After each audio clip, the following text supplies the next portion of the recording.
मान लो हम लग्न लग्नेश की बात करें जी।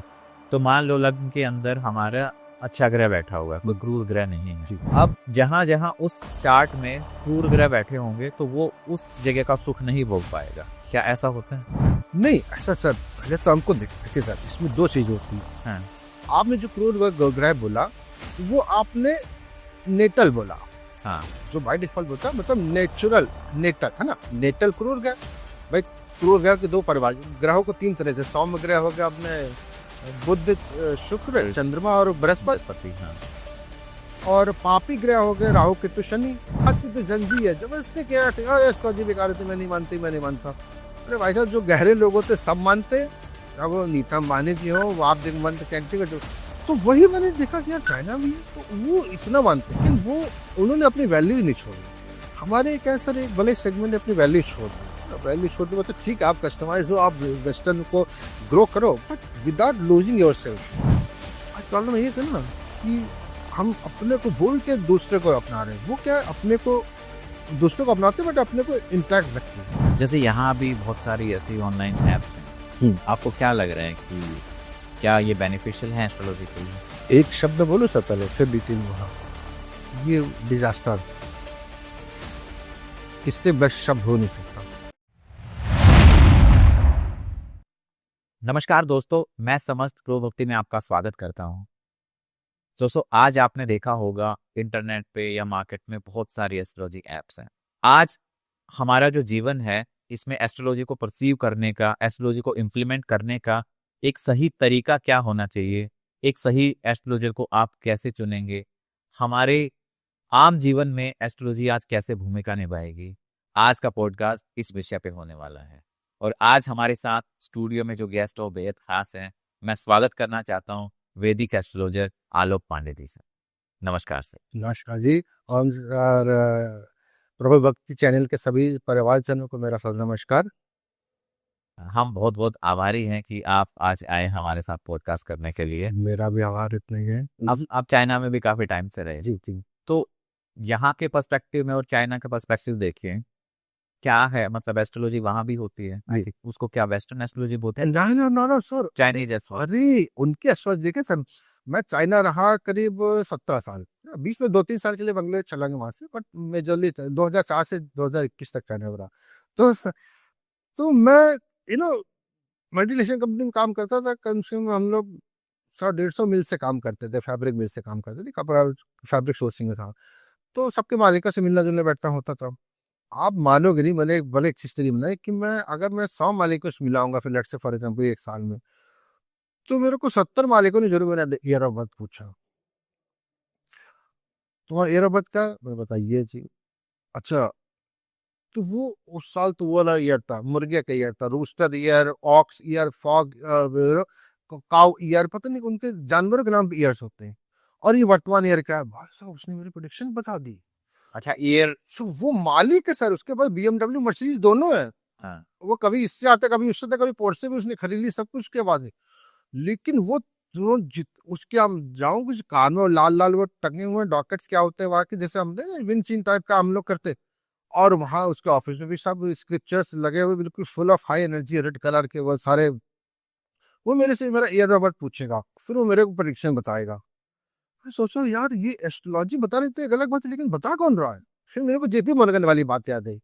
यार हम क्या ने, हम जबरदस्ती, आज की तो जंजी है, जबरदस्ती क्या एस्ट्रोलॉजी बेकार है, मैं नहीं मानता। अरे भाई साहब, जो गहरे लोग होते सब मानते, चाहे वो नीता अंबानी जी हो, वो आप दिग्मंत कैंटी का, जो तो वही मैंने देखा कि यार चाइना भी है तो वो इतना मानते। उसके बाद क्या हुआ सर, 2007 की बात बताता हूँ मैं, बड़ा इंटरेस्टिंग आपने बात करी। तो 2004 में मैं गया, और शादी की तुरंत बाद ही, विवाह की तुरंत बाद ही चलेगा। तो 2007 में पहला बेबी एक्सपेक्टेड था, ठीक है, पहले भी एक्सपेक्टेड। तो उसने कहा तो वाइफ को इंडिया में ड्रॉप करके वापस आने चला गया। तो your wife is conceived, yes.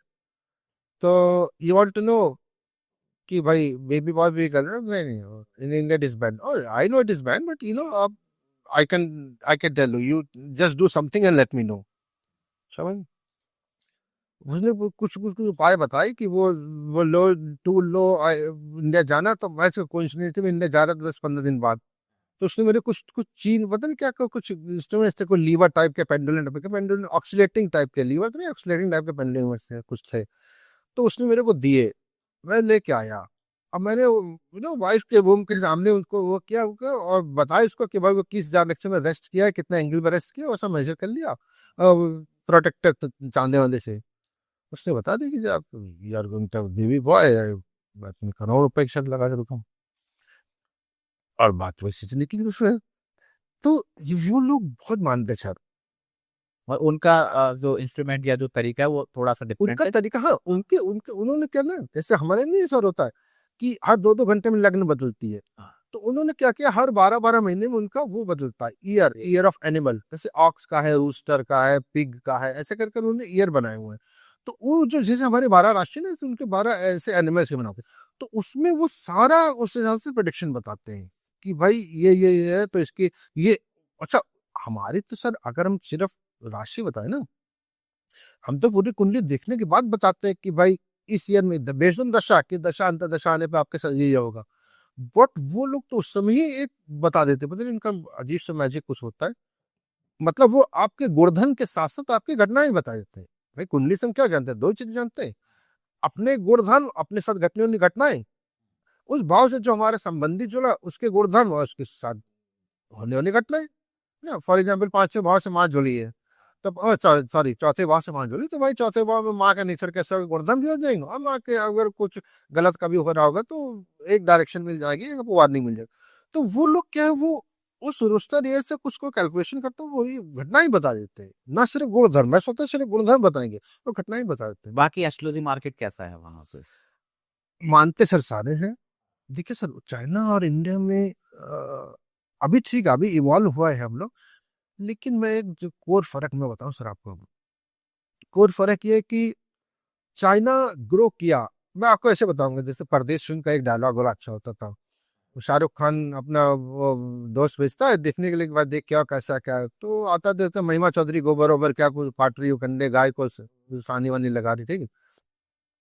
वो बोलता है भाई ये सब नहीं चलेगा, उसको ये सब पसंद नहीं है, शाहरुख खान का नाम जो भी मूवी में मुझे याद नहीं, वो सब नहीं चलेगा इसको। तो एक स्टेटमेंट देती बड़ा अच्छा, बोलती भाई हम ग्रो आगे बढ़ने के लिए पीछे को नहीं छोड़ते, हम जीवन में ग्रोथ करने के लिए अपने संस्कारों को, मूल्यों को, नैतिकता को नहीं छोड़ते। ये है चाइना सर। चाइना इतना ग्रो किया लेकिन एस्ट्रोलॉजी को पूरी तरह मानता है, एस्ट्रोलॉजी को, अपने ट्रेडिशंस को, अपने कल्चर्स को सारा पूरी तरह मानता है। जो उनके कल्चर है बुद्धिस्ट कल्चर, ठीक है, आज उससे लोग डिवोटेड नहीं, मतलब नंबर ऑफ आवर्स के हिसाब से बात करें इतना डेडिकेट नहीं हो पाते, लेकिन वो उन्होंने अपनी वैल्यू ही नहीं छोड़ी। हमारे क्या सर, एक बड़े सेगमेंट ने अपनी वैल्यू छोड़ दी, वैल्यू छोड़ दी मतलब ठीक है, आप कस्टमाइज हो, आप वेस्टर्न को ग्रो करो, but without losing your self. आज प्रॉब्लम ये था ना कि हम अपने को भूल के दूसरे को अपना रहे हैं। वो क्या है, अपने को दूसरे को अपनाते बट अपने को इंटैक्ट रख के। तो इसलिए एस्ट्रोलॉजी है, कुछ और भी फेंगशुई वगैरह वहाँ बड़ी फेमस है, जो विधा है फेंगशुई, उनकी अपनी टेक्निक्स है, बड़ी कारगर होती है सर, मैंने देखा है। जैसे यहाँ भी बहुत सारी ऐसी ऑनलाइन एप्स हैं, हम्म। आपको क्या लग रहा है कि क्या ये बेनिफिशियल है एस्ट्रोलॉजी के लिए? एक शब्द बोलो सर पहले, फिर डिटेल में। हाँ, ये डिजास्टर, इससे बेस्ट शब्द हो नहीं सकता। अब आप पूछो क्यों, मैं ऐसे नहीं बोल रहा हूँ। मेरा सर क्या है कि मैं बता दें कि मैंने जब 2016 में देखा ज्योतिष को, जब ज्योतिष को डिटेल रोज के 6-7 घंटे देने शुरू कर 2016 से, तो मैंने अपने पीछे की ट्रैकिंग तो कर ली, ईयर ऑफ बर्थ से लेके कि भाई इस समय मेरे ये गोचर ये दशा आई थी, या ये दशा संधि आई थी, ये हुआ था। उसके बाद मैं फिर ट्रैकिंग अपनी ऑनवर्ड जारी, वो एक हैबिट बन गई अपनी और अपने रिलेटिव्स की, सबकी मैंने एक चार्ट बना रखा।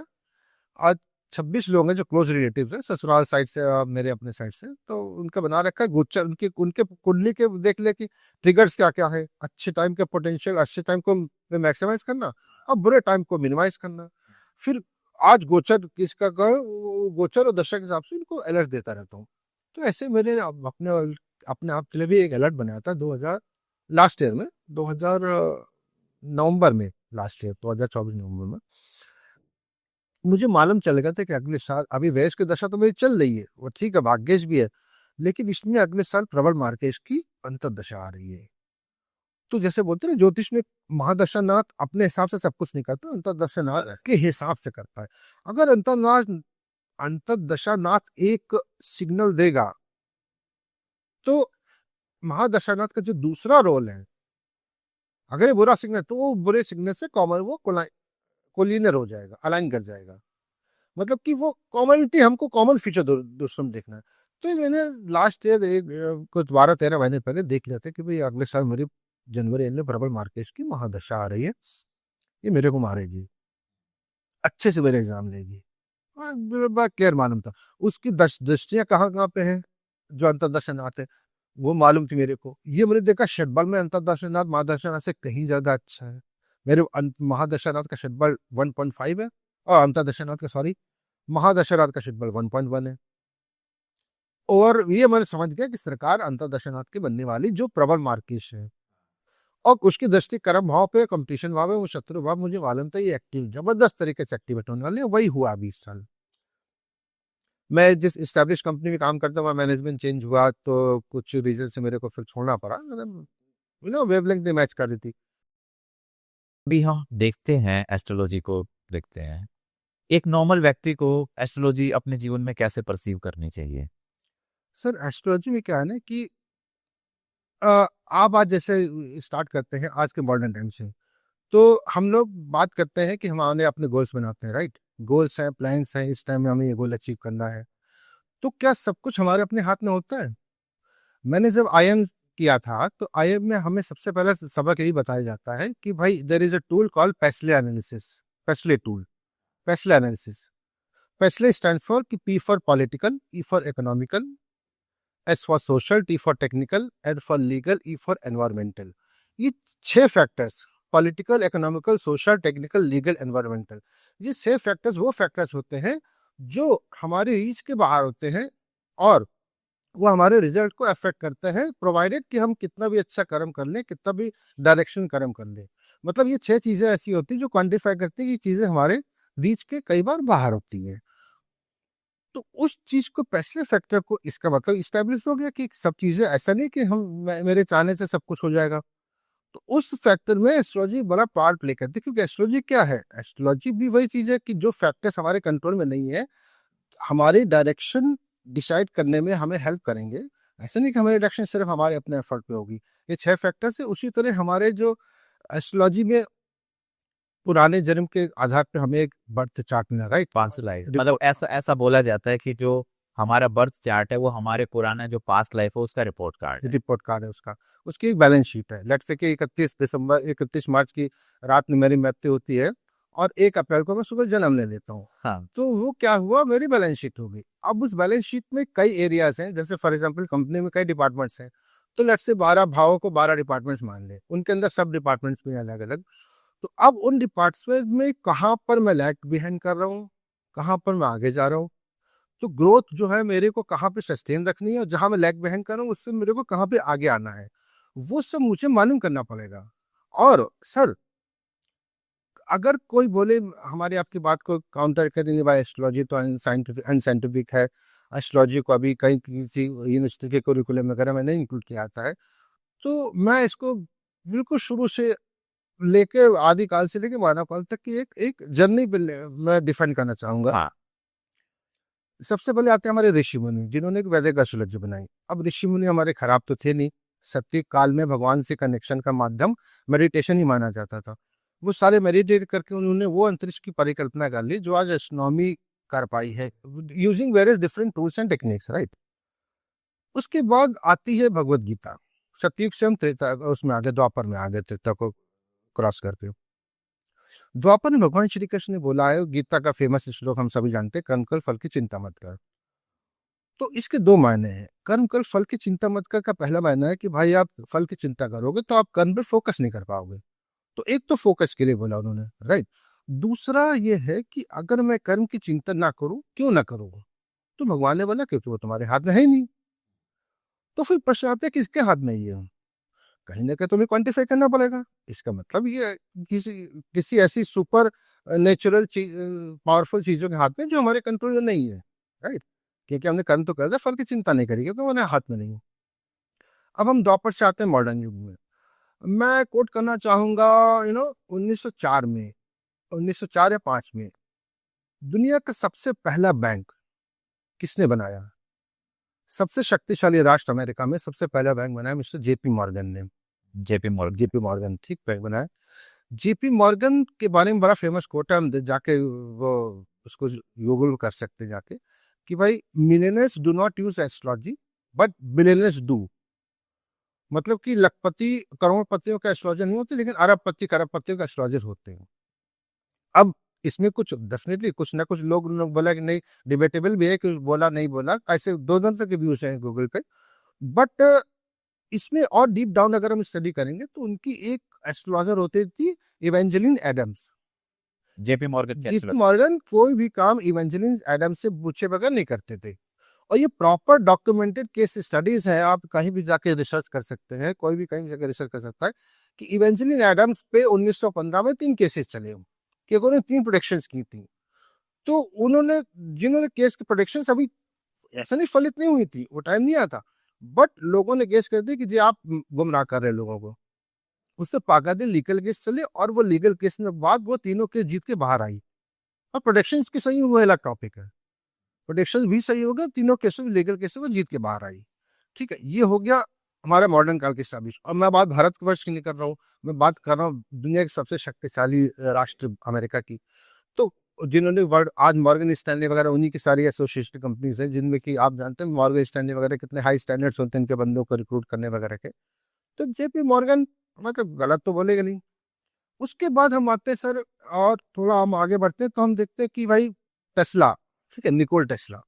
अब निकोल टेस्ला जो टेस्ला कंपनी बनाई है, वो निकोल टेस्ला से इंस्पायर होकर बनाई। Tesla who was Nikola Tesla? Nikola Tesla एक साइंटिस्ट थे।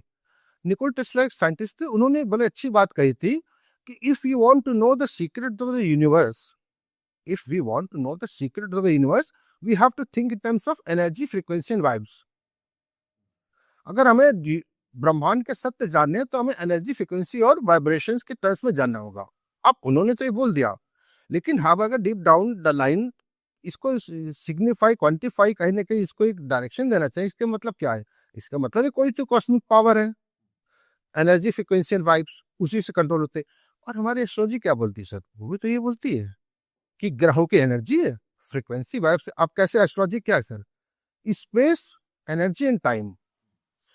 निकोल टेस्ला ने बोला कि if you have to think in terms of, you have to think in terms of energy, frequency and vibration. अगर आपको यूनिवर्स का सत्य जानना है, कुंडली क्या होती है sir? Space, energy and time. What is space? भाव एंड राशि। What is time? नक्षत्र। And what is energy? ग्रह। नक्षत्र टाइम हो गए, तभी तो हम बोलते हैं कि भाई एक पंचांग है नवतारा सिस्टम में कि आप इस समय पे ये मुहूर्त मुहूर्त पे हम सारे काम करते हैं। ये सब स्टैब्लिश चीजें हैं, इतने साल वर्षों से हिंदुस्तानी हो रही, वो गलत नहीं कि मुहूर्त वगैरह पर वो सारे नक्षत्र बेस्ड होते हैं, means time, right. Timing of the event नक्षत्र से हम डिसाइड करते हैं, वो इवेंट जो हम प्री प्लान कर सकते हैं। जो अनप्लान आने हैं हमारे तरफ से, वो तो अलग इवेंट्स हैं। और ग्रह मीन्स एनर्जी। तो वो चीज आखिर में वही होगी ना कि जो निकोल टेस्ला ने बोली थी वो चीज कस्टमाइज हो गई कहीं ना कहीं। फिर हम और आते हैं और मॉडर्न एज में आते हैं, तो हम देखते हैं कि भाई आज से कुछ 15 साल पहले हमारे जो प्रधानमंत्री आदरणीय मोदी जी हैं, उनका आप एक वीडियो देख सकते हैं करलेन फोटोग्राफी पे। वो जब गुजरात के सीएम थे तो उन्होंने अपना एक्सपीरियंस शेयर किया था कि मैं जब कल वो जाना था योगा सेशन में, कुछ आरएसएस का योगा सेशन वगैरह था 40 दिन का। जाने के पहले उन्होंने अपना ऑरा मेजर किया करलिन फोटोग्राफी से, तो वो ऑरा 1 लाख से इतना आया। उन्होंने बोला भाई इतना सा ऑरा था मेरा, और 40 दिन के योगा मेडिटेशन सेशन के बाद मेरा ऑरा इतना हो गया, लाइक वॉशिंग मशीन के साइज से भी बड़ा। कहने का मतलब क्या हुआ? कहने मतलब ये हुआ कि अब जो हम एस्ट्रोलॉजी में ऑरा एनर्जीज की बात करते थे, अब वो क्वांटिफाई भी होने लगी, और हमने क्वांटिफाई नहीं किया।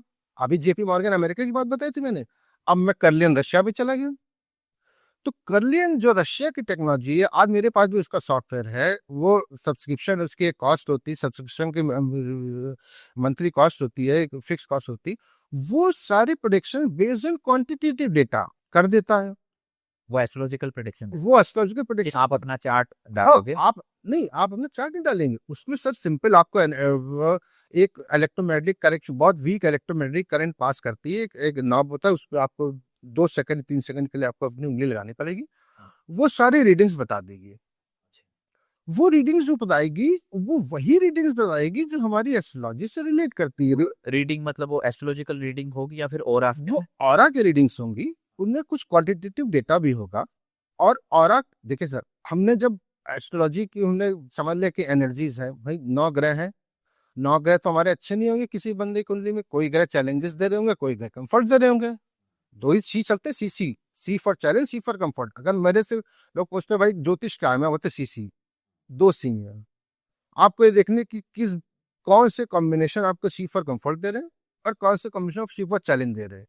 तो चैलेंज दे रहे हैं तो वहां पर उनको अकॉर्डिंग रिएक्ट करना है।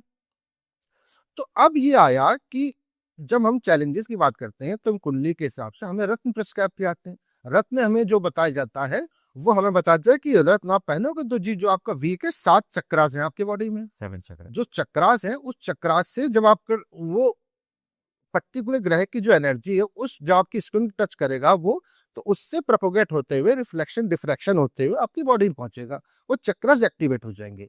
ये हमें एस्ट्रोलॉजी ने बताया। यही फिगर कर्लिंग फोटोग्राफ्स में आते हैं।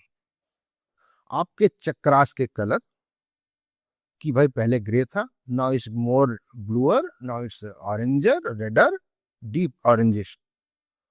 वही चक्रा के कलर और वही ऑरा के सराउंडिंग्स, ग्रे से लेके डीप ऑरेंज तक, वही जो हमें उसमें बताया गया था, इंडियन एस्ट्रोलॉजी में बताया गया था कि भाई यंत्र से आपके चक्रास बैलेंस होते हैं, चक्रास एक्टिवेट होते हैं, जो चक्रास आपके स्लीपिंग मोड में थे। वही चीज हमको कलियल फोटोग्राफी ने क्वांटिफाई करके दे दी। किस, कहाँ ओरिजिन है इसका, रशिया का। तो एस्ट्रोलॉजी गलत कैसे हो सकती सर, क्वांटिफिकेशन होगा। उसके बाद फिर मैं वही बात साहब, जो मैंने आई बेंगलोर से सीखा पेस्टल एनालिसिस, सारी मैंने एमबीए कॉलेज में फर्स्ट टू लिए समझता पेस्टल एनालिसिस। तो भाई पेस्टल एनालिसिस में 6 फैक्टर जो मैंने अभी बताए थे, वो 6 फैक्टर आपके रीच के बाहर होते, मतलब कुछ काफी कुछ आपके रीच के बाहर होता है। ऐसा नहीं कि हमने सोच लिया कि हमने गोल डिसाइड कर लिया तो मिल जाएगा, उनमें 6 फैक्टर से कंट्रोल होता है। तो इसका मतलब कुछ तो एक्सटर्नल फैक्टर्स हैं। तो यह प्रूव की एस्ट्रोलॉजी वर्क करती है। हाँ, मैटर करता है कि गलत बताने वाला कैसा। सर आप ये देखो ना, एक प्लेन लेट से दिल्ली से न्यूयॉर्क के लिए फ्लाई करना है, ठीक है, पायलट बोल दे कि जी मेरे को तो इतने थाउजेंड्स ऑफ आवर्स का फ्लाइंग एक्सपीरियंस है, और इतनी इतनी एयरलाइंस का एक्सपीरियंस है, मल्टीनेशनल एयरलाइंस का एक्सपीरियंस है, इतने thousands of hours of flying experience है, और कोई दिक्कत नहीं। मैं तो ऐसे बगैर ये जाने weather forecast from New Delhi to New York, मुझे जरूरत नहीं वेदर फोरकास्ट में, ऐसे चले जाऊंगा। Will it work? नहीं। नहीं करेगा, क्योंकि सर यहाँ से उड़ेंगे, सबसे बड़ी पाकिस्तान ईरान वाले, ईरान में नहीं, पाकिस्तान अफगानिस्तान रीजन आएगा। हो सकता है वहाँ बादल, वहाँ टर्बुलेंस अलग तरह की हो। उसके बाद हम उधर जाएंगे बाकू और ये सारा कुछ जो आर्मेनिया अजरबैजान वाले एरिया में। फिर हम ब्लैक सी, कोरिया, ब्लैक सी जाएंगे, टर्की आ गया, फिर ब्लैक सी आ गया। फिर हम यूरोप में एंटर करेंगे, हंगरी वगैरह ये सब कंट्री से उधर हम यूके जाएंगे, वहां से हम फिर अटलांटिक क्रॉस करेंगे, वहां से हम न्यूयॉर्क जाएंगे। इतने लंबे जर्नी में थ्रू आउट वेदर एक जैसा होगा सर? नहीं होगा ना। लेट्स से कि 12-13 घंटे 16 घंटे की फ्लाइट है न्यूयॉर्क, एक जैसा वेदर तो होगा नहीं। तो वो कितना भी अच्छा पायलट होगा, कितनी भी थाउजेंड्स ऑफ फ्लाइंग आवर्स का एक्सपीरियंस, बट उसको लेना पड़ेगी डायरेक्शन। कौन सी डायरेक्शन? किन फैक्टर्स की, जो उसके कंट्रोल में नहीं है। तो similar case at par, astrology is at par. तो जैसे अभी हम डिस्कस कर रहे थे कि कर्म करो फल की चिंता मत करो, तो जो कर्मास हैं, कर्मास को हम कुंडली के थ्रू, एस्ट्रोलॉजी के थ्रू कैसे अलाइन कर सकते हैं? क्या होता है कार्मिक अलाइनमेंट? देखिए कार्मिक अलाइनमेंट में कि लेवल्स की बात करते हैं ना। सबसे पहला तो ये होता है कि भाई अ, एक ट्रेडिशनल ज्योतिषी के बाद एक बंदा या बंदी जाती है, तो ये कि भाई आपका ये ग्रह खराब है, ये भाव खराब है, तो ये उपाय कर लो। वो होता है सबसे लोएस्ट लेवल ऑफ कार्मिक अलाइनमेंट, ठीक है। वो उपाय जिनकी कोई ट्रेसिबिलिटी नहीं है, हमें कहीं पे वेद पुराण में या उपनिषद में कहीं इसका कोई पोर्ट अनपोर्ट नहीं है। चलो कोई बात नहीं, उस पर मेजोरिटी मानती, मैं उस पर डिबेट में नहीं जाना चाहता। उसके बाद आते हैं हम कार्मिक अलाइनमेंट में कि भाई आप यू नो मैं एक चीज और बोलना चाहूंगा कि कार्मिक अलाइनमेंट वाले सब्जेक्ट में थोड़ा सा 2 मिनट और लेना चाहूंगा। इसमें मेन चीज होती है भगवान से कनेक्शन। देखिए, नवग्रह क्या है, बड़े शास्त्रों में कहा कि नवग्रह इज नथिंग बट विष्णु के अवतार है। विष्णु के 9 अवतार है। कोई क्या कुर्मा अवतार है, कोई मत्स्य अवतार है, श्री कृष्ण जी चंद्रमा से रिलेट किए आते हैं, रामचंद्र जी सूर्य से रिलेट किए आते हैं, ऐसे ही मंगल वगैरह सारे कुर्मा अवतार और नरसिंह अवतार इससे करके रिलेट करते हैं। तो मेन चीज होती है भगवान से कनेक्शन, कार्मिक अलाइनमेंट में। अभी मैंने वो उपाय लेवल बताया, अब आएगा कार्मिक अलाइनमेंट। तो भगवान से कनेक्शन, एक बड़ी अच्छी बात बोली जाती है कि भाई मैं पहले सबसे पहले चारों युग का कोट करूंगा कि कैसे कनेक्शन होता था। ये सतयुग में कैसे कनेक्शन होता था, ये इस्कॉन ने बड़ा अच्छे डिबेट में मैंने वहां से सीखा था। सतयुग में भगवान से कनेक्शन होता था मेडिटेशन के द्वारा। ऋषि मुनि ध्यान करते थे और पूरा भूगोल ज्योग्राफी सारा भगवान से कनेक्शन सारा उन्होंने स्क्रिप्ट डाउन कर दिया था, जो हम आज देख रहे हैं बृहद पराशर और शास्त्र जो भी और ग्रंथ है। उसका दम त्रेता पे आते हैं। त्रेता में कैसे होता है, त्रेता में यज्ञ होते थे, भगवान से कनेक्शन में यज्ञ होता है। तो वो राक्षस ने आके यज्ञ में वो डाल दिया, हम सारी कहानी सुनते हैं, गलत कर दिया, भंग कर दिया, यज्ञ से कनेक्शन होता था। फिर आ गया द्वापर युग। द्वापर युग में कैसे कनेक्शन था भगवान से, भक्ति के द्वारा, मीरा की भक्ति ना, सुदामा कृष्ण वाली भक्ति का स्टोरी। अब आया कलयुग। तो सतयुग का मेडिटेशन, त्रेता का यज्ञ, यज्ञ, हाँ। द्वापर का भक्ति, कलयुग का मंत्र। इस्कॉन बोलता है कि कलयुग में मंत्र से भगवान से कनेक्शन होता है। तो कार्मिक, आपके क्वेश्चन पर वापस आता है, कार्मिक लर्निंग का दूसरा लेवल हो गया मंत्र। इसमें बड़ी अच्छी बात एक बोली जाती है कि मंत्र, जैसे हम ना Hanuman Chalisa, most of the लोग क्या करते हैं कि भाई करते तो है बट वो खाना पूरी करते हैं, वो ऐसे वो कुछ और काम भी करते हैं जो हनुमान चालीसा पढ़ते आ रहे हैं। इसने बड़ी अच्छी बात बोली कि अनलेस एंड अनटिल आप शब्दों पे फोकस नहीं करेंगे, भाव से फोकस नहीं करेंगे, तो इट विल बी लाइक कि मोबाइल विदाउट ए सिम कार्ड। आप कॉल लगा रहे ऊपर, अगर किसी सिम कार्ड मोबाइल ने सिम कार्ड कनेक्शन बनेगा नहीं। तो कनेक्शन बनाने के लिए आपको उनके साथ, जैसे एक एक एक एक शब्द, तो शब्द आपका ध्यान भटके नहीं, आप शब्दों में फोकस करें ना। हम शब्दों में फोकस करें, जय हनुमान ज्ञान गुण सागर, शब्दों में फोकस करें। शब्दों में फिर भाव भी तो इसमें शब्दों में फोकस करें तो बहुत से अल्टीमेट आ जाएंगे, क्योंकि बाहर से डिस्ट्रैक्शन हट जाएगा ना। मोस्ट ऑफ द केसेस आप अपने, हम सारे अपने नेबरहुड में देख लें कि हनुमान से जस्ट फॉर द नेम से ऐसे करके मैंने कई लोगों को देखा है, नहीं फलेगी सर। तो मंत्रों से कनेक्शन हो गया है ना, ये दूसरा लेवल ऑफ कार्मिक अलाइनमेंट जो आपका क्वेश्चन था। अब अब मैं बात करता हूँ कि भाई ये सब तो जो मैंने बोला है तो दुनिया बोल रही, तो मैं ऐसा क्या यूनिकनेस ला रहा हूँ।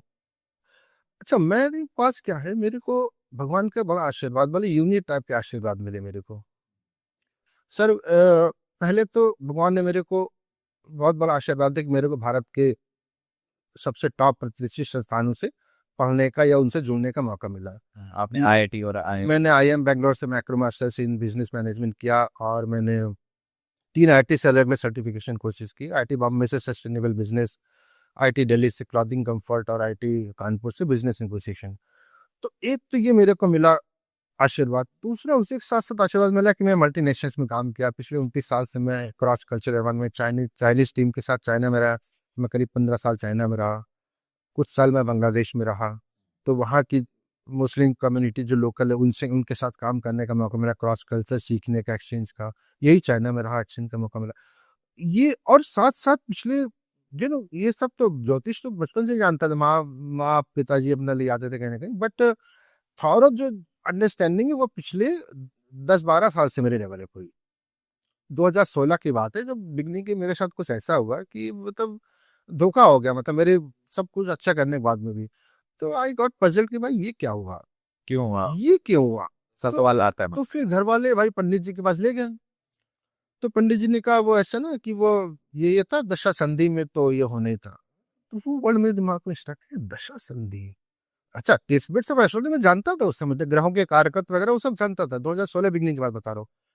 बट वो स्ट्राइक करके दशा संधि क्या है। फिर मैंने उसको कोरिलेट किया अपनी पूरी लाइफ को, तो मैंने पाया यार जब जब मेरी लाइफ में दशा संधि आई है, जब जब फलान तरह का कॉम्बिनेशन आया दशा में, तो ये हुआ है। तो अब वही बात आती है कि जो मैं आपको बता रहा था कि भगवान ने आशीर्वाद, अच्छा भगवान ने फिर पिछले 10-11 साल से जो मैं एस्ट्रोलॉजी कर रहा हूँ, आप हंसोगे जान के सर। मेरे घर में रिलेटिव्स आते हैं होम टाउन से, कानपुर से, इन लॉज आते हैं या कोई लोग आते हैं, वो रहते हैं हफ्ते 10 दिन, ठीक है।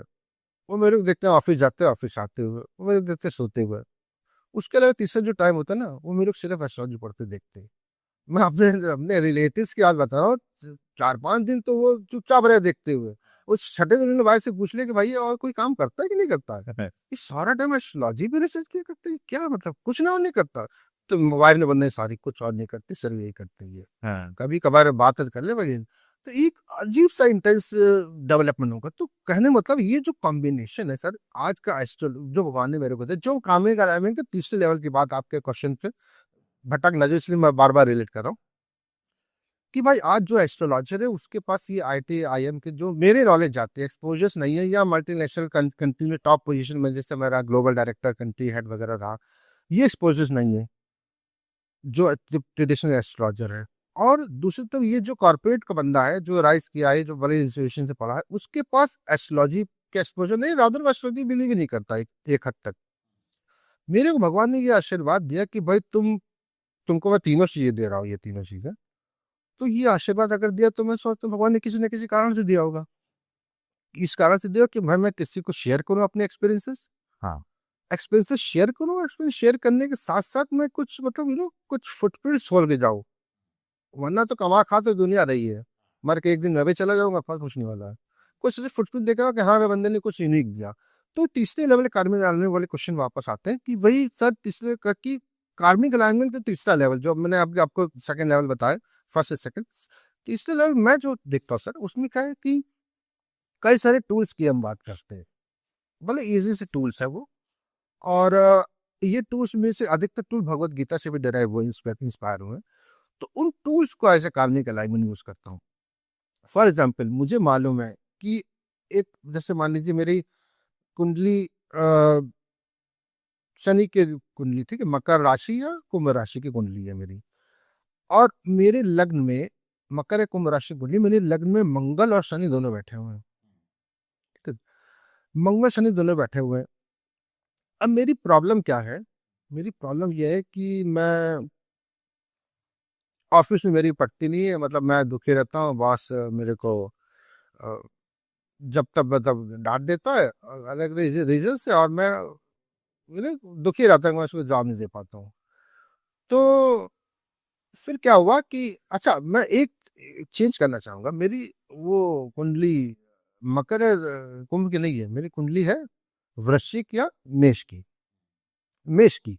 चंद्र राशि आपकी मेष है। नहीं नहीं, चंद्र राशि नहीं, लग्न राशि। लग्न आपका मेष। लग्न राशि मेरी मेष है, हाँ। ठीक है सर। वो मैं करेक्शन करना चाहूंगा, लग्न राशि मेष है, लग्न में शनि और मंगल बैठे हैं। मेरा 10वां घर कौन सा है, 10वां घर में मेरे आएगी, शनि, हाँ। हाँ मकर राशि आएगी, मकर राशि आएगी। शनि की राशि आएगी। मेरे शनि और मंगल दोनों मेष में बैठे हैं, हम्म। 10वें घर में मकर आ गई। मेरे ऑफिस सिचुएशन मैंने आपको बता दी। आप एक्सपीरियंस एस्ट्रोलॉजर, मैं आपके पास गया, मेरे घर वाले आपके पास ले गए, मैं आपके पास है कि भाई मेरी ये प्रॉब्लम है, ऑफिस में तकलीफ होती। तो आप जानते हो कार्मिक अलाइनमेंट, आप देखो कि यार तेरी मंगल की राशि है, तो जो ऑफिस में कर रहा है वो शनि के कार्य कर रहा है। डाउन टू अर्थ सुनना, डाउन टू अर्थ रहना, अरे ठीक है यार चलने दो, शनि वाले को दो। जबकि आपको अलाइन होना है अपनी लग्न राशि से, वही मंगल बैठा हुआ है, लेकिन आप मंगल कार्य को तो अपना ले रहे हो। एक बार मंगल कार्य को तो अपना कर देखो। आपने मेरे को सेशन दिया कि भाई तुम ऑफिस जाओ और इसको अच्छे से जवाब दो बॉस को कि भाई देख ऐसा नहीं, मेरे अंदर ताकत है, ये वो, उसको अच्छे से उसकी क्लास ले लो। हाँ। करके देखो एक बार मेरी तरफ से, आपने मेरे बोला। कि थोड़ा सा आपने उसमें एग्रेसिव। हाँ agree। आपके कहने मैंने किया, इट मेड वंडर्स, चमत्कार हो गए। वो बॉस ठीक हो गया और बॉस ने बिठा के समझाया बुझा, और अगले दिन सब नॉर्मल है। मैं 1 महीने बाद आपको जब बताता हूँ, 2 महीने बाद आपको जब बता रहा हूँ, फीडबैक दे रहा हूँ कि सब एवरीथिंग ओके। तो कहने मतलब करता मेरे को मंगल के कारक, शनि मंगल दोनों एक दूसरे के नैसर्गिक शत्रु है ना, दोनों में आपस में पटती नहीं है। अच्छा लग्न में बैठे हैं, लग्न में बैठे का मतलब क्या, तो लग्न में बैठा ग्रह किसी दशा अंतरदशा का इंतजार नहीं करता, वो थ्रू आउट द लाइफ आपने फल देता है। 2 केसेस में ऐसा होता है, तो राशि एक्सचेंज हो या फिर लग्न में बैठा ग्रह हो, वो कभी दशा अंतर्दशा पे डिपेंड नहीं करता। अब मैं क्या कर रहा था, कार्मिक अलाइनमेंट मैं शनि के ले रहा था, down to earth, low profile. Shani low profile, not well dressed, और ठीक है भाई सुन लो कोई बात नहीं, जो कि मुझे लेने से मंगल थी, क्योंकि मेरा मेष राशि है, मेष राशि मंगल बैठा है, स्वराशि का मंगल बैठा है, उसके कारक को तो मैं लूंगा, तो मुझे फायदा होगा किसी नहीं के। तो आपने मेरे को कार्मिक अलाइनमेंट कर दिया। ये कार्मिक अलाइनमेंट होता है जो जो लेवल 3 का होता है, जो आप प्योर से माना जाता है। और बाकी उसके अलावा टूल्स में कुछ स्वॉट एनालिसिस होते हैं। अब जैसे कि फॉर एग्जांपल वक्री ग्रह होता है, वक्री ग्रह के बारे में बोलते हैं कि भाई ग्रह वक्री है तो वो आपको रिपीटेड, वक्री मीन्स रिपीटेडली करता है। अब इसका पॉजिटिव भी हो सकता है, नेगेटिव भी हो सकता है। अगर आप हमारा लग्नेश वक्री है फॉर एग्जाम्पल, लेकिन वक्री है, लेकिन वो अच्छे भाव का स्वामी है और उस पर कोई बैड इल इफेक्ट्स नहीं है, तो मेरे लग्नेश क्या करे, मुझे कोई हार नहीं मानने देगा। कुछ भी हो जाए मैं लड़ूंगा, वापस आऊंगा, फिर जीतूंगा। ये वक्री की होती है, रिपीटेडली वो टेंडेंसी उसकी पॉजिटिव है, अगर वो पॉजिटिव है तो। ऑन द कंट्री अगर मेरे लग्नेश निगेटिव है, निगेटिव मीन्स बुरे भाव का स्वामी भी है, एक तो लग्नेश होगा, दूसरा भाव जो उसका ओनरशिप का वो बुरा भाव है, कुछ 6 8 12 में से कोई है, या फिर ये नहीं भी है, तो मेरे पर क्या है कि बैड इफेक्ट्स आ रहे हैं उसमें ना, दृष्टि आ रही क्रूर ग्रहों की, तो वो वक्री के उल्टे परिणाम देगा। मतलब मेरे काम एक बार में बनेंगे नहीं, मुझे बार बार बार बार बार बार रिपीट करने पड़े। तो जैसे अभी हम कार्मिक अलाइनमेंट की बात कर रहे थे, किसी व्यक्ति को देखना है कि मैं अपनी कुंडली के हिसाब से अपने कर्मा को कैसे अलाइन करूं, तो हम इसमें ये मान सकते हैं कि मान लो किसी का शनि ग्रह अगर वीक है, तो उस केस में वो उसके अंडर में जो काम करने वाले उनके साथ अच्छा व्यवहार करे। हाँ, शुक्र है तो फिर लग्जरी से रिलेटेड या फिर अपने आप को Exactly. थोड़ा सा अच्छे से करे, तो इस तरीके से अपने दैनिक जीवन में वो अपने प्लेनेट को हैबिट्स हर जैसे करके बैलेंस कर हाँ, सकता है। इसमें सर क्या है, एक चीज और जो आपने बोला बिल्कुल सही बोला, इसमें एक थोड़ा ऑडिशन, अब अपन ग्रह लेवल, ग्रह के लेवल पे तो एक और फर्दर डाउन लेवल डीप जा रहा है, पहले नक्षत्र के लेवल पे। नक्षत्र भी काफी कुछ सिग्निफाई करते हैं हमको। नक्षत्र क्या है, जो ग्रह का भाव का राशि का फलित होता है उसमें एड ऑन कर देते हैं। फॉर एग्जाम्पल मैंने ये बोला था कि भाई तुम्हारा एजुकेशन किस सेक्टर में एजुकेशन लेनी चाहिए, तो बोलते हैं कि पंचमेश का नक्षत्र देखो, पंचमी जहाँ बैठा है, किस नक्षत्र में बैठा है उसको देखो। और ये मैंने कोरिलेशन स्टडीज की है, तो ये बिल्कुल सही पाया गया है। तो नक्षत्र उसमें, और जैसे आपने वो बोला कि भाई लग्जरी इंडस्ट्री वगैरह, तो अगर शुक्र नक्षत्र तो आप टेक्सटाइल क्लॉथिंग में या ज्वेलरी वर्क बिजनेस में हो, तो वो ये सब। अच्छा, हमें क्या किस करियर में आगे जाना है ये भी कुंडली से एग्जैक्टली प्रिडिक्ट, ये कुंडली से जाके प्रेडिक्ट हो सकता है। क्या क्या देखा जाता है इससे? उसमें क्या होता है, पंचम भाव का पंचमेश आपका किस नक्षत्र में, वो देखा था मेन, वो देखा था सर। और क्योंकि पंचमेश की पढ़ाई पहले, सबसे पहले तो पढ़ाई की बात आएगी, तो पढ़ाई का विद्या का देखा कि विद्या 5वें भाव से देखी आती है, तो 5वें भाव का जो लॉर्ड है वो किस नक्षत्र में बैठा हुआ है, उस नक्षत्र से जो रिलेटेड कैरियर्स हैं, उन कैरियर में अगर हम अपनी स्टडीज को अलाइन कर दें, अगेन कर्मा अलाइनमेंट ओनली, तो वो बहुत बेटर रिजल्ट आते हैं। और उसके बाद ग्रह की पोजीशन भी देखते हैं, अच्छा उसके बाद क्या होता है, दशा भी देखनी पड़ती है। मैंने कि भाई हमें दशा, जब हमारे कैरियर बिल्डिंग का टाइम है, तो उसमें हमको दशा अच्छी ग्रह की मिल रही है कि नहीं मिल रही है। अगर मान लीजिए हमको उसमें मारक की दशा, मार्केश की दशा मिल रही है, या सस्तेश के अष्टमेश की मिल रही है, दूसरा भाव उसका अच्छा है, तो एक अलग बात है। लेकिन अगर हमको तो उस हिसाब से हमको थोड़ा सा उसमें ट्विकिंग करनी पड़ती है, क्योंकि फिर उसमें चैलेंजेस ज्यादा आते हैं। अब सर चैलेंजेस की बात भी वही ना, कि देखिए हम लोग में क्या होता है ना, कि हम हिंदुस्तानी लोग क्विक फिक्स में ज्यादा रहते हैं। अब कुंडली क्या है, जो आपने क्वेश्चन किया, आपने क्वेश्चन कैरियर को लेके, स्टडीज को लेके किया, मैं इसको जनरलाइज कर देता हूँ सारे सेगमेंट्स में। जो मेरा अपना कुंडली का एनालिसिस है, बिल्कुल लेमन टर्म्स में, जो किसी बंदे को समझ में आ जाएगा, वो मैंने एक कोड बनाया है कि PMGLAS ऐसे करके बनाया है।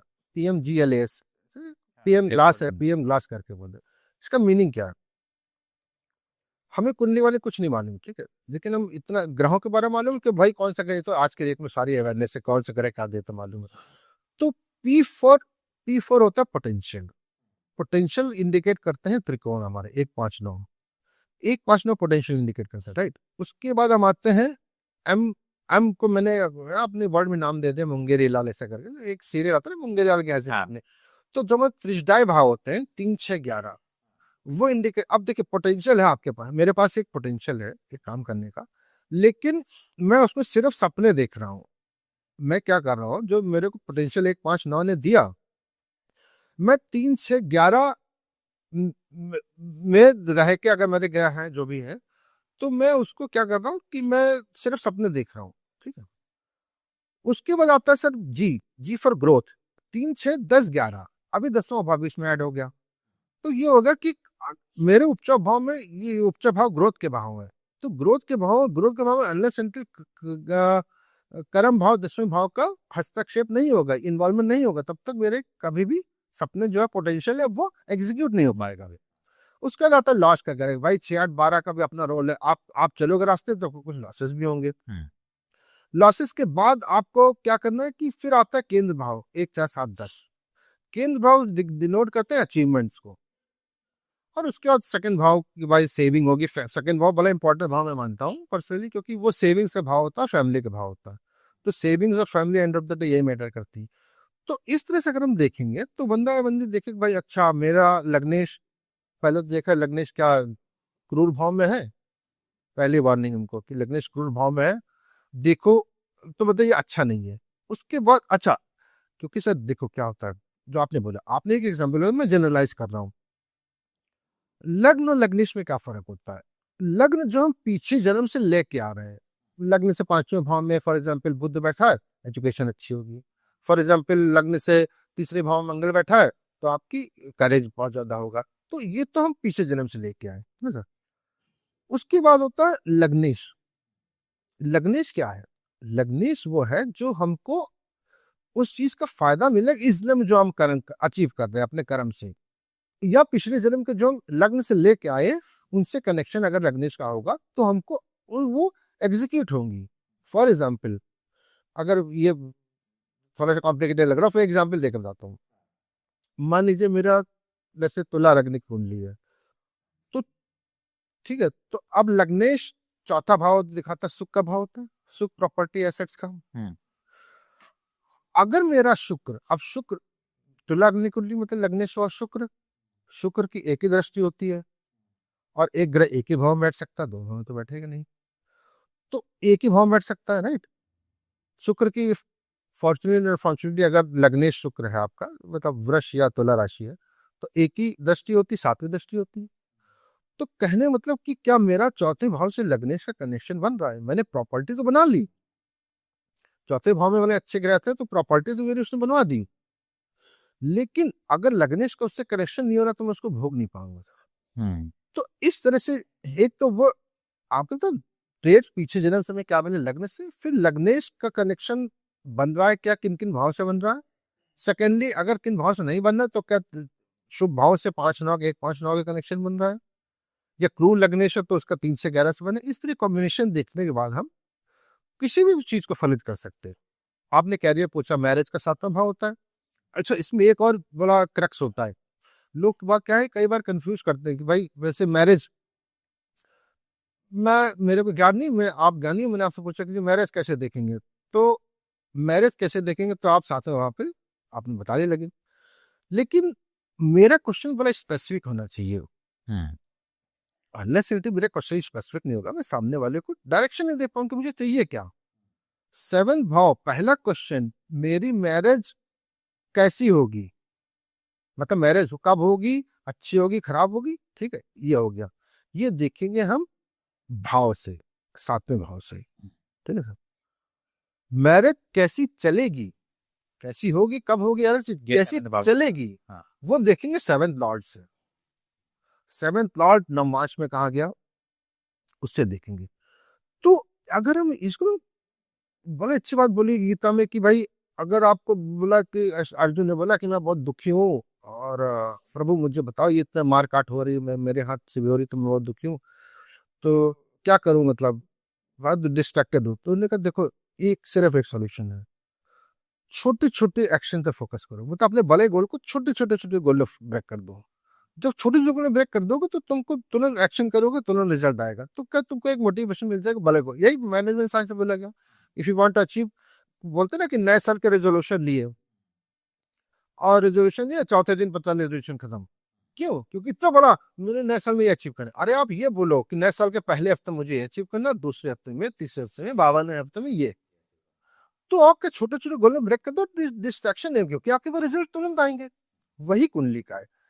तो कुंडली में क्या हुआ सर कि मैंने अब मैरिज इवेंट कैसा होगा, कब होगा, और इवेंट कैसे चलेगा, ये दो अलग। इवेंट कैसा होगा ये हम उस भाव से देखेंगे, इवेंट कैसे चलेगा, बच्चे कैसे होंगे, बच्चे कितने होंगे, ठीक ठाक होंगे, वो फिफ्थ भाव से देखा।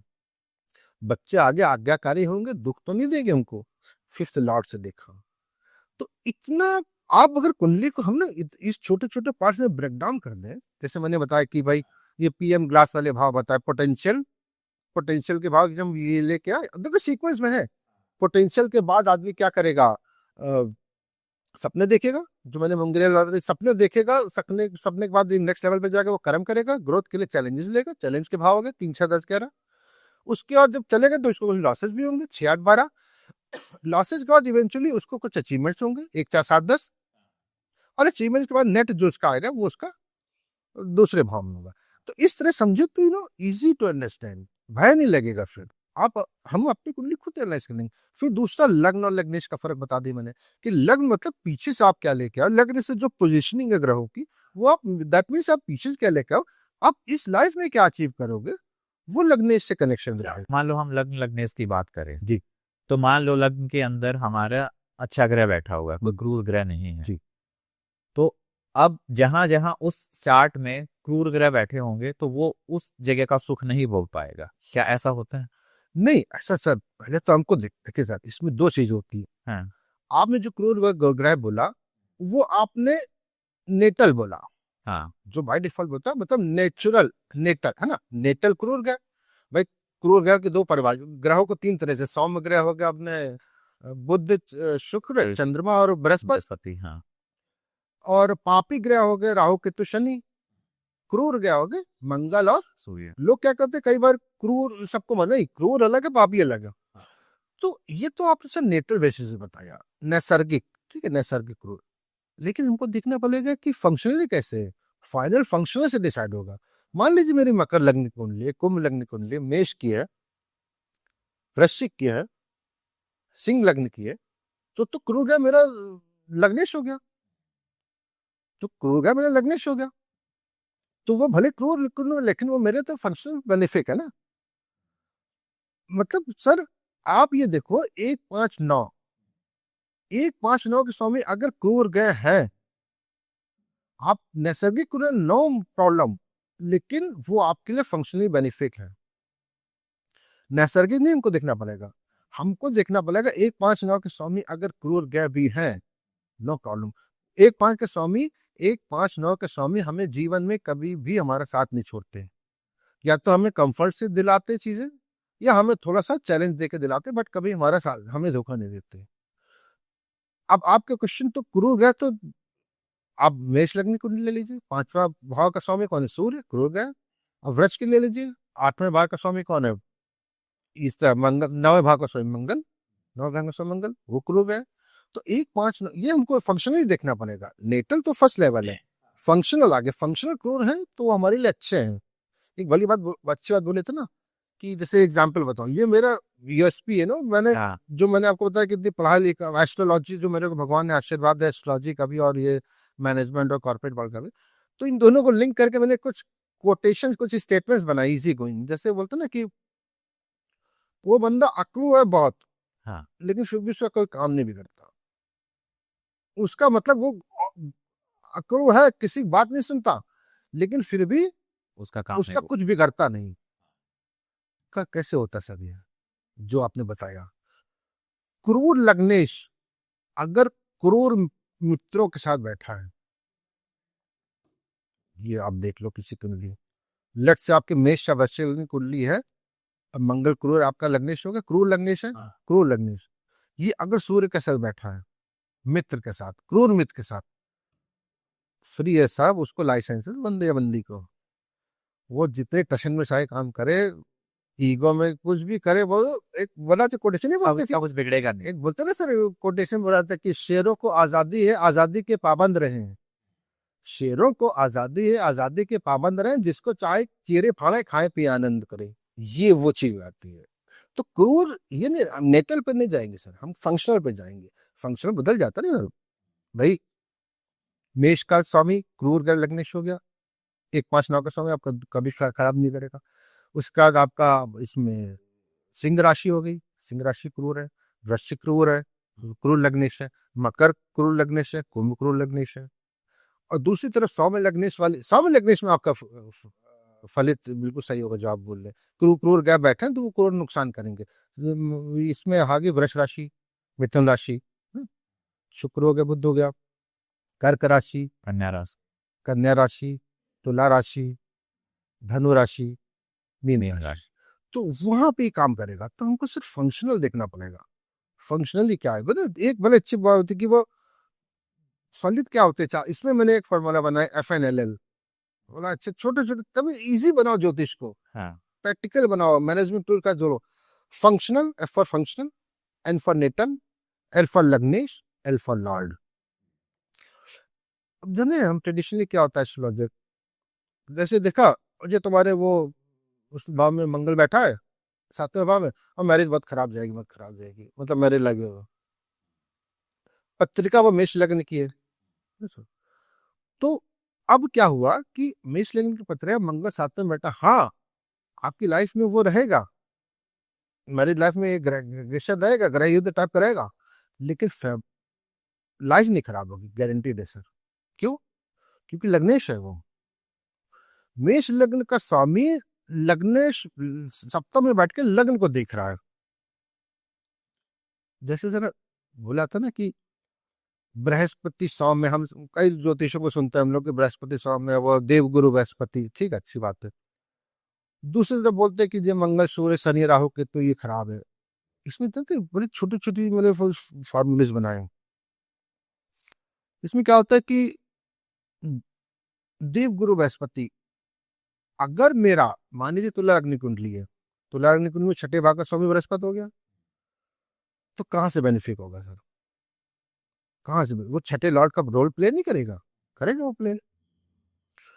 मकर राशि का स्वामी शनि है, ठीक है, मकर कुंभ राशि स्वामी शनि, तो शनि मेरा बुरा तो क्या हुआ, मेरा बुरा नहीं करेगा, लेकिन अपने कारकत्व भी नहीं छोड़ेगा, बुरा नहीं करेगा, अपने कारकत्व नहीं छोड़ेगा। इसका मतलब क्या हुआ, शनि उस टीचर की तरह है, मेरा क्रूर लग्नेश उस टीचर की तरह जो मुझे मार मार के सिखाता है स्कूल में, लेकिन जब मैं बन जाता तो मैं उसको बोलता नहीं हूँ कि हाँ यार उसने मेरे को बना दिया, मारता बहुत था लेकिन बना दिया। ये होता क्रूर लग्नेश। सौम्य अकारक भाव का स्वामी क्या होता है, तुला रंग मैंने एग्जाम्पल बताया, कोई भी लग्न आप उठा लीजिए, 6ठे 8वें भाव का स्वामी अगर गुरु हो गया, प्यार से मारेगा, अरे तुम अच्छे जो कर रहे हो अच्छा है, तुम अच्छा है, पुचकार के आप एक दिन देखोगे कि मैं ये जिंदगी की तलाश में हम मौत के कितने पास आ गए, वो सिचुएशन हो जाएगी, क्योंकि वो आपको आपकी कमी निकालेगा नहीं। अच्छा, आप वो आपको सहलाता रहेगा, सहलाते अब कब मेरे छोड़ा तो फिर दूसरी जॉब्स में मैं, ये तो मैं आपको जुलाई की बात बता रहा हूँ। हाँ, जुलाई 2025। ये तो जुलाई के 2025 की बात कर रहा हूँ। फिर मैंने मतलब ये 2025 बात बता रहा कि मैं दूसरी कंपनी में हुआ, तो फिर US टैरिफ आ गया, तो फिर वो ज्वाइनिंग होल्ड पे चलेगी, ये सब कहानी चलती है। फिर मैं अभी कोई दूसरा तीसरा काम कर रहा हूँ, लेकिन कुंडली का कोरिलेशन, क्योंकि मैं इतना इतना डीपली रूटेड था इसमें, मैंने जनवरी में ही क्या किया, अच्छा मैं सब दिख रहा था ऑनलाइन ट्रेंड क्या क्या चला, मेरे को नवंबर में जो मैंने कंक्लूड कर लिया कि भाई अगले साल मेरी अच्छे से परीक्षा भगवान देने वाले हैं, क्योंकि ये प्रबल मार्केट की अंदर दशा आ रही, मैंने कहा क्यों नहीं इन लोग से ट्राई करूं। अच्छा उस समय जब स्टार्ट किया था तो ऐसा कोई इरादा नहीं था इनकी डिगिंग करने का, हाँ, अंदर एक खूब थी, शायद यार मैं गलत एस्ट्रोलॉजर हूँ, शायद मुझे उतना नहीं आता हो जितना इन लोग को आता है, भाई लोग स्टैब्लिश प्लेयर है, इनका नाम है। तो मैंने क्या कैसे जो टॉप 10 थे, जिनके आप सभी हम सभी जानते हैं टॉप 10 में कौन है, ठीक है, टॉप 10 थे, और उसके साथ साथ ऑफलाइन में एक, मैं उनका भी नाम नहीं लूंगा, जो बहुत बड़ा नाम है, जिन्होंने की फेमस नाम है, ऑफलाइन थे, ठीक, उन्होंने भी अपना सॉफ्टवेयर वगैरह में काफी रहा है, वो ट्रेनिंग कोचिंग वगैरह में काफी रहे, उनके बाद में फिजिकली गया, बहुत बड़ा नाम है वो भी, और 10 ऑनलाइन प्लेटफॉर्म मैंने अपनी कुंडली गुजवाई, कोई किसी क्वेश्चनिंग के साथ नहीं, ये क्वेश्चन बेसिक क्वेश्चन कि भाई कैरियर कैसा रहेगा, बगैर अपने कुछ बताए। ये मैंने जनवरी में किया था, और मैंने कहते आउट ऑफ क्यूरियोसिटी कि भाई मैं गलत हूँ, मैं मानता हूँ ठीक है यार, मैं इतना बड़ा विद्वान नहीं, ये लोग भाई स्टैब्लिश प्लेयर्स हैं, शायद ही कोई होप देते, शायद मेरा ये टाइम जो है, ये खतरनाक टाइम शायद कुछ कम हो जाए, डाइल्यूट हो जाए, इसी में भी था।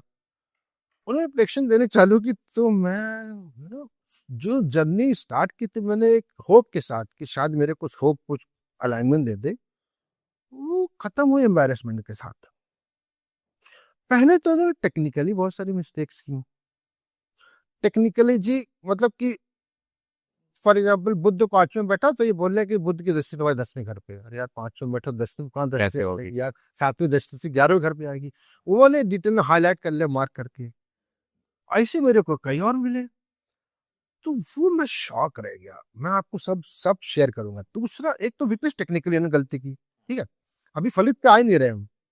दूसरा रोल क्या किया कि जो मेरे सामने रिपोर्ट कार्ड आए, आप बिलीव नहीं करोगे, टॉप 3 एस्ट्रोलॉजी प्लेटफॉर्म जो है, टॉप 3 जो अपने आपको वो मार्केटिंग है, ये कर देंगे वो कर देंगे, इन्होंने क्या किया, पॉइंट नंबर 2 बता रहा technical point number, technical step point number 1 था, पॉइंट नंबर 2 था, इन्होंने common, line to line common.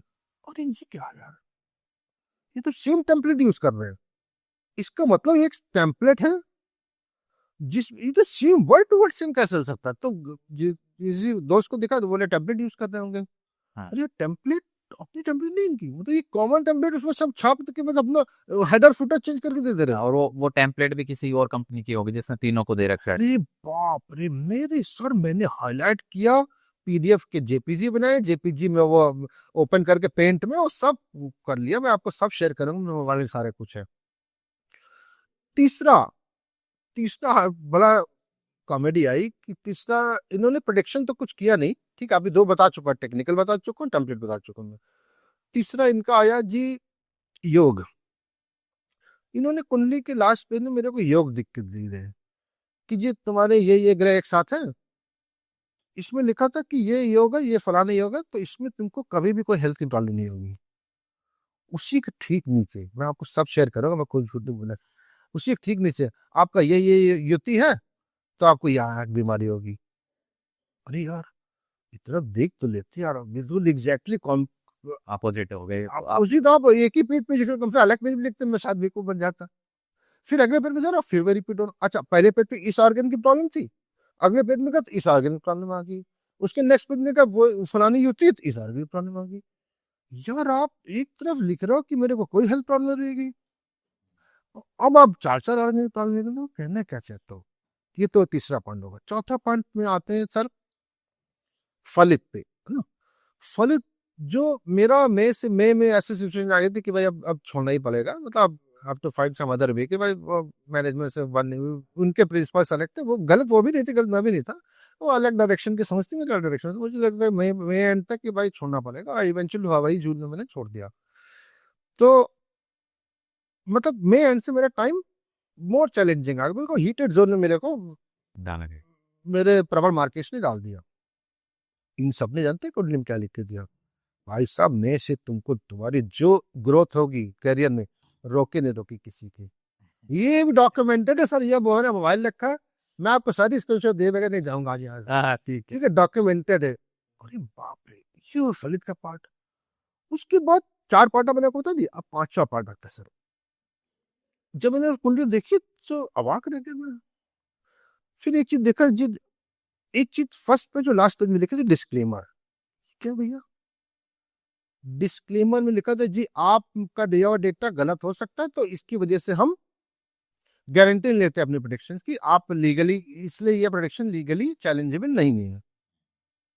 सबसे पहले मैंने कहा ऐड में तो तुम ये बोल रहे थे ये कर दूंगा वो कर दूंगा, ये और पूरी लाइफ का रोड मैप दे देंगे, हम एआई के स्पेशलिस्ट ने, हमने ये किया है, वो 1.5 लाख कुंडली देखी, 3 लाख कुंडली देखी। तुम ये डिस्क्लेमर ले रहे हो, मैंने तुमको 3 वेरिएबल दिए, date of birth, place of birth, time of birth, और ये बोलने की ये इनमें गलती होगी इसलिए आपके प्रोडक्शन गलती होगी, हम जिम्मेदारी लेंगे। भाई साहब मैं अपने 3 वेरिएबल गलती निकल आएगी, और आपकी अगर मैं ब्लैंक देखो टेम्पलेट पे, तो 12 भाव इंटू 12 राशि इंटू 9 ग्रह इंटू 27 नक्षत्र इंटू 4 पद बराबर 1,39,968 आता है, क्लोज टू 2 लाख, ठीक। ये तब ये कॉम्बिनेशन परमुटेशन बनते हैं।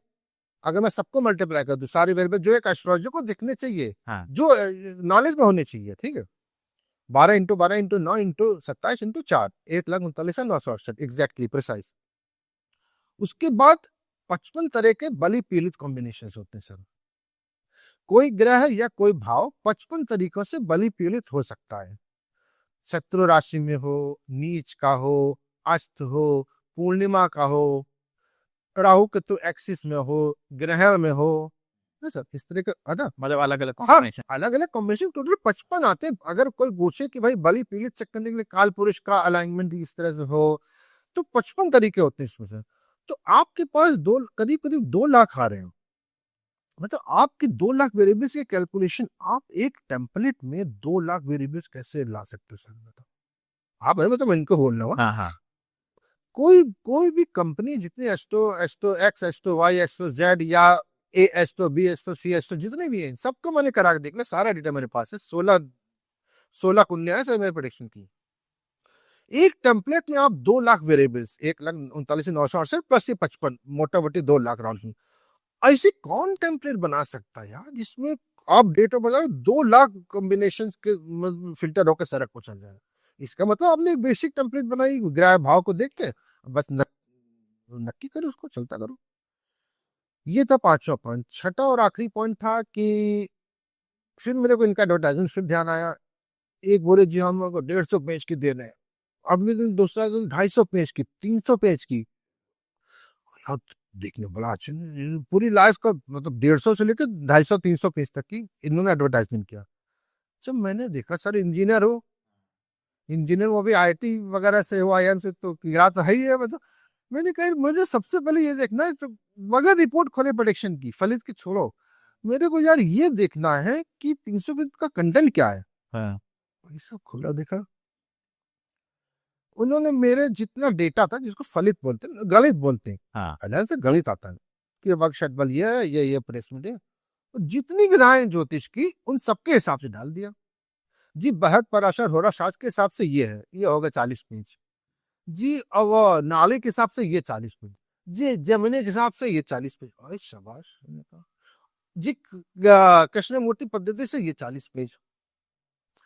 तो यार एक, उसके बाद और दूसरी पद्धति वेस्टर्न पद्धति, सूर्य से, ये सूर्य को मानते हो जो, ये 40 पेज हो गए, 200 पेज। उसके बाद 10 साल का प्रेडिक्शन, फालतू का प्रेडिक्शन। सर एक बड़ी अच्छी कहावत सुनी थी मैंने, कहावत नहीं है, मैनेजमेंट कोट है, सॉरी, ये सब आईएम में सीखा था। एक नेगोशिएशन बड़ा अच्छा टूल ये काम आता है ना, कई बार रोज आपके सामने भी आई होंगी, किसी और के सामने, मैं बड़ा अच्छा एक टूल देता हूँ, शायद आपको ना मालूम हो, शायद आपको मालूम हो कि भाई सिचुएशन है, आपको सामने वाले को कन्विंस करना है, लेकिन आपके पास डेटा नहीं है, मतलब आप कन्विंस नहीं कर पा रहे हो, कैसे कन्विंस करो यार, ये मजबूत पड़ रहा है ना? ऐसे मतलब कुंडली की, अच्छा कुंडली से मैं रिलेट करूँ, ऐसा बोलो जैसे कि आपका सप्तमेश आपके लग्नेश से बली है। हाँ सप्तमेश क्या होता है? सामने वाला।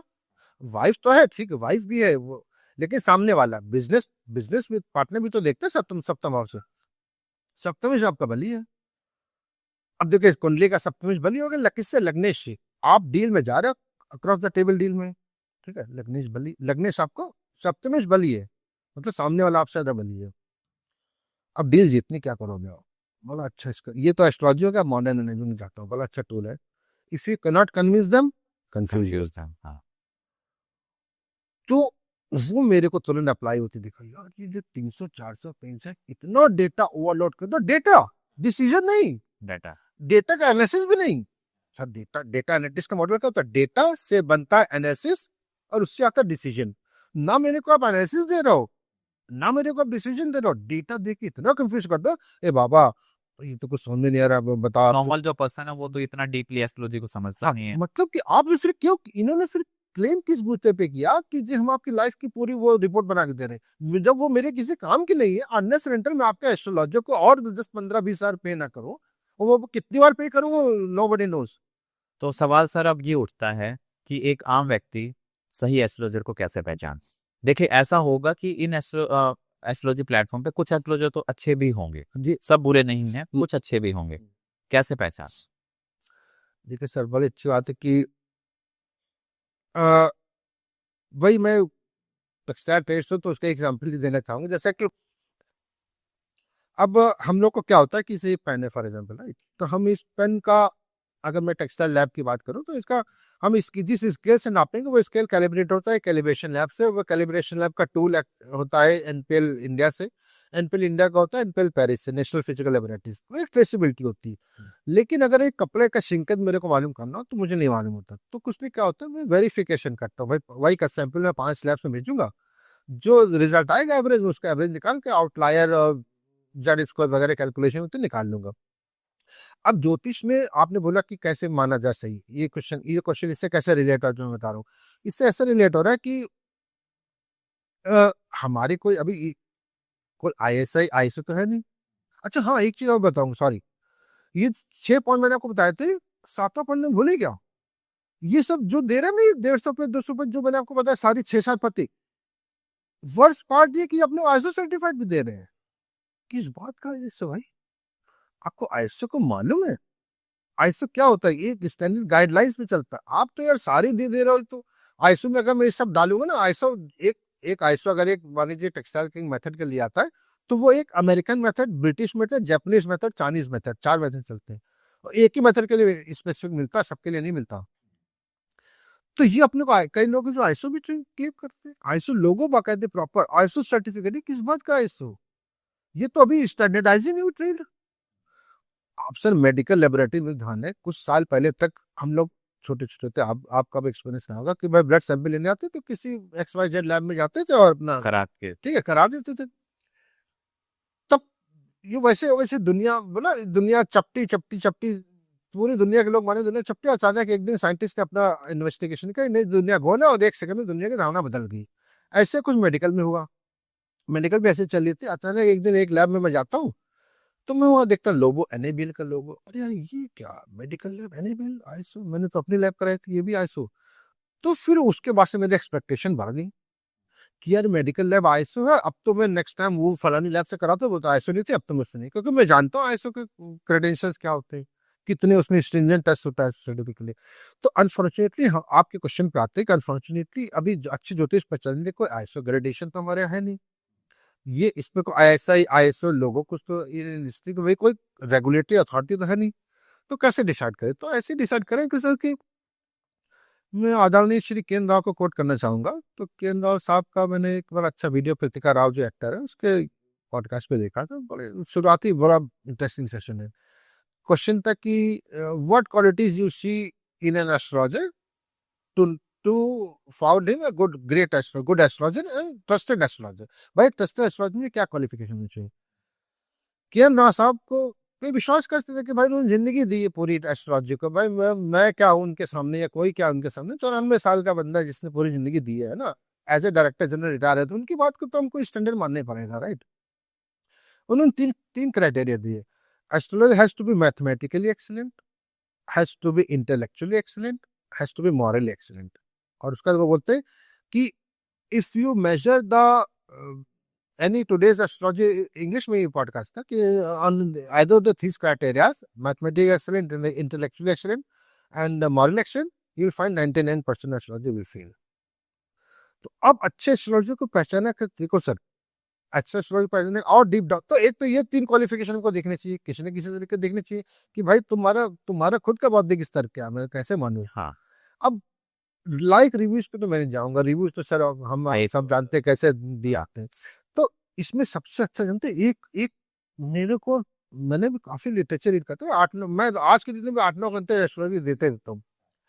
एक सबसे बड़ा डिफरेंस आपको मालूम, ऑनलाइन एस्ट्रोलॉजी और ऑफलाइन एस्ट्रोलॉजी में बड़े डिफरेंसेस होते हैं। मतलब ये कोई बोल सकता है ये परमानेंट होती है, वो एक पुन्नी पूरी देखते हैं, ब्ला ब्ला ब्ला। आप अगर मेरे पूछो कि यार मुझे सबसे बड़ा एक की डिफरेंस बताओ ऑनलाइन ऑफलाइन एस्ट्रोलॉजी में, आपको उसी क्वेश्चन का आंसर से रिलेटेड है इसका आंसर, तो मैं ये बोलूंगा कि offline astrologer is always tangible, accessible. Online astrologer accessible नहीं है सर, कहाँ एक्सेसिबल बताओ? नहीं है। नहीं एक्सेसिबल है। अरे मैंने तो ऐसे भी किए हैं कि वो मतलब पता नहीं को पीछे एआई है, पीछे कौन है, क्या आप किस पे क्या करोगे, एक्सेसिबल तो है नहीं। कल को आपके कोई प्रेडिक्शन उनकी रेगुलर निकलते हैं, हमको डायरेक्शन लेते हैं, डिजास्टर होती है, कैसे एक्सेसिबल है? लेकिन ऑफलाइन एस्ट्रोलॉजर जो हमारे एरिया के हैं, जो सालों से लगे हुए हैं, जिनका एक नाम है ना लोकेलिटी में, तो एक्सेसिबल है ना सर, टैंजिबली है, उनको छू उनके उनके बात करें। तो एक तो वो कि जब उन पे भाई बिलीव करें, क्योंकि वो एक्सेसिव, वो एक एक सेंस ऑफ मॉरलिटी उनके पास ज्यादा होगी। ऑनलाइन पे एस्ट्रोलॉजर की मॉरलिटी, वो जो इस ग्राउंड को तो 100 पे 100 फेल में मानूंगा। जो राव साहब का ये ग्राउंड है कि मॉरल एक्सीलेंट, इसमें 100 पे 100 फेल मानूंगा।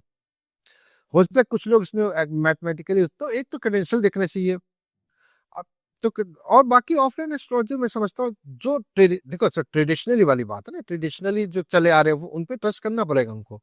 ट्रेडिशनली जो कुछ स्टैब्लिश लोग हैं, वो भी टेस्ट ऐसे करना पड़ेगा कि फिर मैं उसी बात पाता हूँ कि बड़ी अच्छी बात है कि कोइंसिडेंटली, अब मैंने इन लोग को कैसे, आपके क्वेश्चन से सारा बात रिलेटेड है। जो ऑनलाइन मैंने आपको बताया कोरिलेशन किया, अभी इनकी गलतियां पकड़ी सारी, उसमें गलती कैसे पकड़ी, इन्होंने इन्होंने एक चीज डेटा दिया, वो सब मैंने आईएसओ वो गलत टेक्निकल सब बता दिया। जो मेन चीज थी कि मैंने देखा यार ये कहीं भी 5 से वजन की बात नहीं कर रहे हैं। ये गुणधर्म भी बता रहे हैं मेरे को, सब बता रहे हैं, एक मोटा भी होगा पतला भी होगा, सब एक ही लाइन में लिख रहे हैं, वो छोड़ दीजिए। इन्होंने क्या किया कि इन्होंने ईयरली प्रोडिक्शन दे दी, तो उससे मेरे को पता लगा yearly prediction, month wise prediction 10 साल की थी, तो इसमें 2025 को भी इंक्लूड कर लिया। वो मेरे लिए रामबाण साबित था, टर्म कार्ड उन्होंने पकड़ लिया इनका। तो कहने मतलब ये पास्ट प्रेजेंट नहीं बता पाते। तो अब आपके क्वेश्चन से कैसे रिलेट हो रहा भाई, इनके बाद आदमी फ्यूचर, आदमी इतना परेशान होता है सर, फ्यूचर में पंडित जी ये कब होगा, ये होगा तब होगा। अरे एक बार पंडित जी को चेक तो कर लो, पंडित जी ने आए बताओ किस प्रॉब्लम के लिए आई हो। अगर एक अच्छा एस्ट्रोलॉजर होगा सर, हाँ, तो वो आप किस प्रॉब्लम के लिए बता देगा। कि क्यों आए। वो देखेगा प्रत्यंतर दशा नाथ इसका, जिस प्रत्यंतर दशा नाथ किस भाव में गोचर कर रहा है, उस भाव से रिलेटेड प्रॉब्लम के लिए आए हो आप, गारंटी ये अच्छा एस्ट्रोलॉजर बताएगा।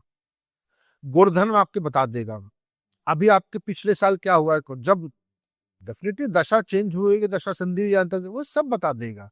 कहने का मतलब कि आप रिनोन एस्ट्रोलॉजर को पहचानना, आपका जो ऑथेंटिक एस्ट्रोलॉजर, तो पहले उससे पास्ट प्रेजेंट पूछो कुछ। हाँ, तो पास्ट पास्ट अगर आपका सही बताए, इसका मतलब ये है कि हाँ प्रेजेंट, नॉलेज है और प्रेजेंट भी है, हाँ सही हाँ, बताया। ऑनलाइन एस्ट्रोलॉजर कोई नहीं बताता पास्ट प्रेजेंट सर।